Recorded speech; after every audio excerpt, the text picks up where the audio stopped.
एक बेटी ने एक संत से आग्रह किया कि वो हमारे घर आकर उसके बीमार पिता से मिले, प्रार्थना करे।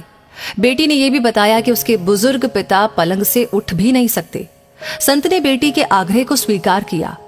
कुछ समय के बाद जब संत घर आए तो उसके पिताजी पलंग पर 2 तकियों पर सिर रखकर लेटे हुए थे और एक खाली कुर्सी पलंग के साथ पड़ी थी। संत ने सोचा कि शायद मेरे आने की वजह से ये कुर्सी यहां पहले से ही रख दी गई हो। संत ने पूछा, मुझे लगता है कि आप मेरे ही आने की उम्मीद कर रहे थे।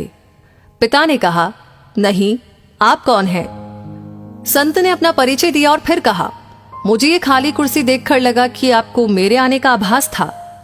पिता ने कहा, ओह, यह बात नहीं है। आपको अगर बुरा ना लगे तो कृपया कमरे का दरवाजा बंद करेंगे क्या?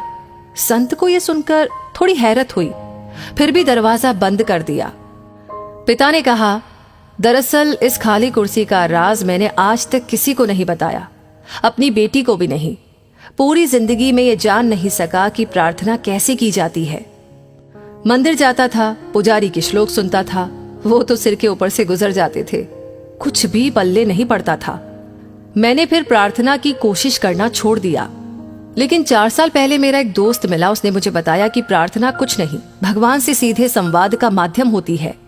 उसी ने सलाह दी कि एक खाली कुर्सी अपने सामने रखो, फिर विश्वास करो कि वहां पर भगवान खुद ही विराजमान है।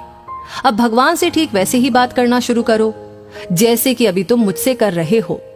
मैंने ऐसे ही करके देखा, मुझे बहुत अच्छा लगा। फिर तो मैं रोज 2-2 घंटे ऐसा करके देखने लगा। लेकिन ये ध्यान रखता था कि मेरी बेटी कभी मुझे ऐसा करते ना देख ले। अगर वो देख लेती तो परेशान हो जाती या फिर वो मुझे मनोचिकित्सक के पास ले जाती। ये सब सुनकर संत ने बुजुर्ग के लिए प्रार्थना की, सिर पर हाथ रखा और भगवान से बात करने के क्रम को जारी रखने के लिए कहा। संत को उसी दिन 2 दिन के लिए शहर से बाहर जाना था, इसलिए विदा लेकर चले गए। 2 दिन बाद बेटी का फोन संत के पास आया कि उसके पिता की उसी दिन कुछ घंटे बाद मृत्यु हो गई थी, जिस दिन पिताजी आपसे मिले थे।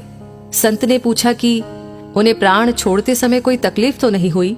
बेटी ने जवाब दिया, नहीं, मैं जब घर से काम पर जा रही थी तो उन्होंने मुझे बुलाया, मेरा माथा प्यार से चूमा। ये सब करते हुए उनके चेहरे पर ऐसी शांति थी जो मैंने पहले कभी नहीं देखी थी। और जब मैं वापस आई तो वो हमेशा के लिए आंखें मूंद चुके थे। लेकिन मैंने एक अजीब सी चीज भी देखी। पिताजी ऐसी मुद्रा में थे जैसे कि खाली कुर्सी पर किसी की गोद में अपना सिर झुकाए हो। संत जी, वो क्या था? ये सुनकर संत की आंखों से आंसू बह निकले। बड़ी मुश्किल से बोल पाए, काश मैं भी जब दुनिया से जाऊं तो ऐसे ही जाऊं। बेटी, तुम्हारे पिताजी की मृत्यु भगवान की गोद में हुई है। उनका सीधा संबंध भगवान से था।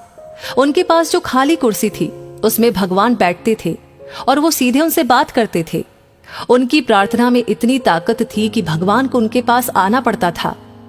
आकर्षण शायद अनेकों के लिए हो सकता है, लेकिन समर्पण किसी एक के लिए होता है। तो दोस्तों, इस कहानी को सुनकर आपको क्या लगता है? आपकी क्या राय है? आपको क्या सीख मिलती है? हमें कमेंट बॉक्स में लिख करके जरूर शेयर करें। और इस वीडियो को आपने ऑलरेडी लाइक कर दिया है तो शेयर करना बिल्कुल ना भूले। आपका हर एक लाइक, हर एक शेयर हमें हमेशा इंस्पायर करता है